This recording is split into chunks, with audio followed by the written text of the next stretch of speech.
आप सभी का स्वागत है।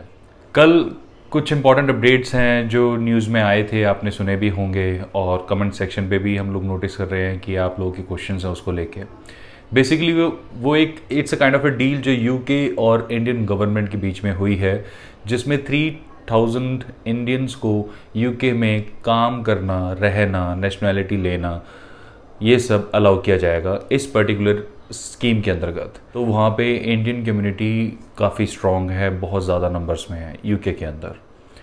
बट यूके के अंदर एम्प्लॉयमेंट इतनी नहीं है। ये यूके रिलेटेड जितनी भी इमिग्रेशन रिलेटेड हमारी वीडियोस हैं उसमें भी मैंने आपको बताया था, यूके के अंदर इतनी अपॉर्चुनिटीज़ नहीं है जितना लोगों को लगता है। जितना लोगों को लगता है कि वहाँ पे बहुत जॉब्स हैं, यूएस की तरह या यूरोप की तरह वहाँ इतनी अपॉर्चुनिटीज़ नहीं है। और वैसे भी यूके ने अब तो ब्रेक्सिट ले लिया है, जिससे वहाँ पे अपॉर्चुनिटीज़ थोड़ी सी लिमिटेड हो जाती हैं। वहाँ पे काफ़ी सारे लोग हैं जो टूरिस्ट वीज़ा पे जाते हैं, स्टडी वीज़ा पे जाते हैं, इनविटेशन पे जाते हैं, स्पॉन्सरशिप पे जाते हैं, लॉन्ग टर्म पे जाते हैं, शॉर्ट टर्म पे जाते हैं और वापस नहीं आते। वहाँ पर वो अपने वीज़ा को कन्वर्ट कराने की कोशिश करते हैं। और ये चीज़ भी बहुत अच्छे से आप जो हमारे पुराने दर्शक हैं समझते होंगे कि यूके में कन्वर्ट करना अपने वीज़ा को इतना आसान नहीं है। वहाँ की सिटीज़नशिप लेना बहुत मुश्किल है, बहुत टाइट वहाँ के रूल्स हैं, जिसके अंतर्गत अधिकतर लोग अप्रूव ही नहीं हो पाते और वहाँ पे उनको इलीगल इमिग्रेंट के रूप में रहना पड़ता है। अब ये जो स्कीम है जो अभी इन्होंने अप्रूव की है, ये भी इलीगल इमिग्रेशन से रिलेटेड ही है। बेसिकली इंडिया काफ़ी टाइम से यूके को कंप्लेंट कर रहा था कि हमारे इतने सारे लोग वहाँ पे आपके देश में जाते हैं पढ़ाई करने के लिए, इतने बच्चे हमारे यहाँ से जाते हैं, करोड़ों डॉलर का बिजनेस लेकर आपके देश में आते हैं और फिर आप लोग उनको जॉब नहीं देते। ये इंडिया की कंप्लेंट है, काफ़ी टाइम से कंप्लेंट थी।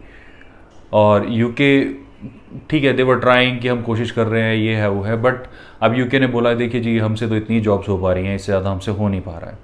और आपके जो यहाँ पर पढ़ने आते हैं बच्चे, फिर उसके बाद वो इलीगल इमिग्रेंट बन के रह जाते हैं या उनको जॉब नहीं मिल पा रही है, उनको रहना नहीं हो पा रहा है, तो यहाँ पे वो छोटे मोटे क्राइम्स में भी इन्वॉल्व हो जाते हैं, जानबूझ के नहीं, कई बार गलती से भी हो जाते हैं। तो ये यूके की कंप्लेंट थी, तो इंडिया की भी कंप्लेंट थी, यूके की भी कंप्लेंट थी। तो अब इन दोनों गवर्नमेंट्स ने, जो भी इनके उत्तराधिकारी होंगे, उन्होंने ये चीज़ डिसाइड करी कि ठीक है, इंडियंस ने कहा कि आपके देश में जो हमारे लीगल इमिग्रेंट्स हैं जिनको सिटीजनशिप नहीं मिल पा रही है because they are not eligible, तो अगर एलिजिबल नहीं है और उनको सिटीजनशिप नहीं मिल सकती तो हम ऐसे इंडियन इमिग्रेंट्स को वापस लेने के लिए तैयार हैं।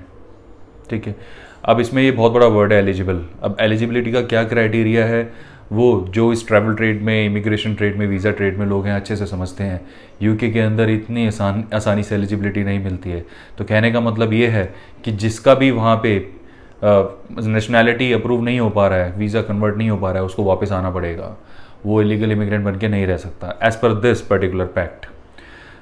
तो इन रिटर्न इन्होंने इंडिया को एक फेवर दिया, ठीक है, आप अगर अपने इतने इलीगल इमिग्रेंट्स जो हैं इतने सारे हो गए, अगर आप वो वापस ले रहे हैं तो हम आपके 3000 ब्राइट यंग स्टूडेंट्स को यहाँ पर 18 से 30 साल के बीच में, स्टूडेंट्स हो, प्रोफेशनल्स हों, जो भी हों, they should be bright, entrepreneur, और या फिर उनके पास कुछ अच्छे आइडियाज़ हैं, अच्छी एजुकेशन है, तो उनको हम यहाँ पे रहने भी देंगे, काम भी करने देंगे और नेशनैलिटी में भी हेल्प करेंगे।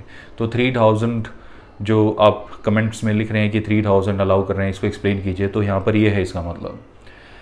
अब उसके क्या क्लॉज हैं, उसकी क्या पॉलिसीज़ हैं, वो आने वाले दिनों में जैसी क्लियर होंगी तो मैं आपको क्लियर कर दूंगा। बट अगेन, अगर आप यूके जाना चाह रहे हैं टूरिस्ट वीज़ा के लिए, घूमने फिरने, तब तो ठीक है। मैं फिर आपको रिमाइंड कराना चाहता हूँ, अगर आप यूके जाना चाह रहे हैं ये सोच के कि वहाँ पे जॉब्स बहुत हैं और मुझे मिल जाएगी, मेरे को सेटल हो जाएगा, मेरे फलाने दोस्त ने बोला, धकाने दोस्त ने बोला, तो ट्रस्ट मी वहाँ पे इतना आसान नहीं है। वहाँ पे तो लोग खुद यूके से छोड़ के यूएस कनाडा जा रहे हैं। तो अगर आपका ऐसा कुछ विज़न है तो मैं आपको पहले से इस चीज़ के बारे में क्लियर करना चाहता हूँ। इसकी जो भी पॉलिसीज़ आएंगी, इसमें आप कैसे एलिजिबल हो सकते हो, इसका कैसे एडवांटेज ले सकते हो, कैसे सेटल हो सकते हो, ये आने वाले समय में जैसे ये क्लियर होती जाएंगी, ये डेफिनेटली हम आपको बहुत ही कॉम्प्रीहेंसिवली गाइडेड वीडियो में गाइड कर देंगे, ताकि आप घर बैठे खुद ही ये अप्लाई कर सकें विदाउट एनी एक्सटर्नल हेल्प। तो अभी के लिए तो यही डिटेल्स हैं इस UK India pact, particular pact को लेके, और फर्दर डिटेल्स को लेकर भी हम आपके पास बहुत जल्द आएंगे। काफ़ी सारे क्वेश्चंस अभी भी आपके आ रहे हैं कि Schengen visa, Japan visa, Australia, US को लेके, तो उसके ऊपर भी हम डिटेल में आपको आंसर देंगे। अभी तो सिर्फ यूके के लिए ही मैं आपको ये डिटेल देना चाह रहा था, उसके ऊपर भी बहुत ही जल्द, यानी मोस्ट प्रोबेबली बाय टुमारो हम आपको अपडेट करेंगे कि उसके क्या अपडेट चल रहे हैं। अपना समय देने के लिए धन्यवाद। ध्यान से रहें, संभल के रहें। Bye bye.